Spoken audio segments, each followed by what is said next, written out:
La culture, ça représente en termes de pourcentage de la croissance quelque chose comme 4%, en termes d'emploi autour de 2% de la population active, en France en tout cas. Et donc ça n'est à la fois pas beaucoup et en même temps quand même assez significatif, surtout si on prend en compte les effets induits de la culture sur le reste de l'économie, sur l'économie du tourisme, sur l'économie des marques, sur l'économie de la maison France en quelque sorte. Le numérique a complètement transformé les chaînes de valeur qui vont de l'amont vers l'aval, c'est-à-dire du créateur jusqu'au consommateur. Pour les créateurs, c'est difficile parce que le gâteau diminue. C'est vrai que sur le net, une œuvre se valorise beaucoup moins bien que dans le monde physique. Et dès lors que le gâteau diminue, bien entendu, les tensions vont se faire jour pour essayer d'avoir une part du gâteau qui soit conséquente.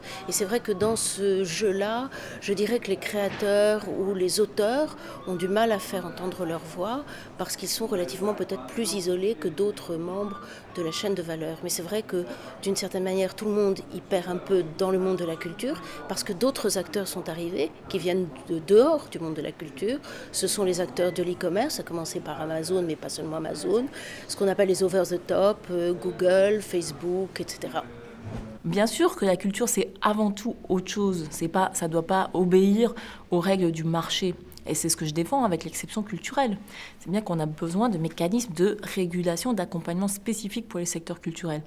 Mais en même temps, l'un des bons moyens pour défendre justement ces mécanismes de soutien aux industries culturelles, c'est de montrer à quel point l'impact il est positif quand on investit dans la culture, dans les industries culturelles.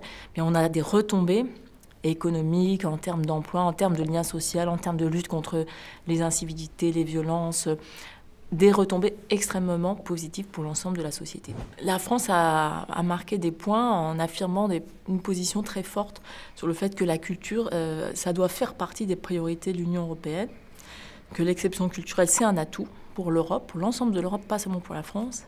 Et c'est pour ça que je veux organiser le 11 et le 12 avril à Paris un forum avec des artistes intellectuels et des responsables politiques des pays européens pour qu'on puisse mettre au cœur du débat à l'aube d'un nouveau Parlement européen, d'une nouvelle Commission européenne, cette nécessité impérieuse de relancer l'Europe par la culture et par un projet culturel très fort et très ambitieux pour l'Europe. Parce que ça fait de la citoyenneté et ça crée aussi, bien sûr, de l'activité, de la richesse pour l'ensemble de l'Union européenne.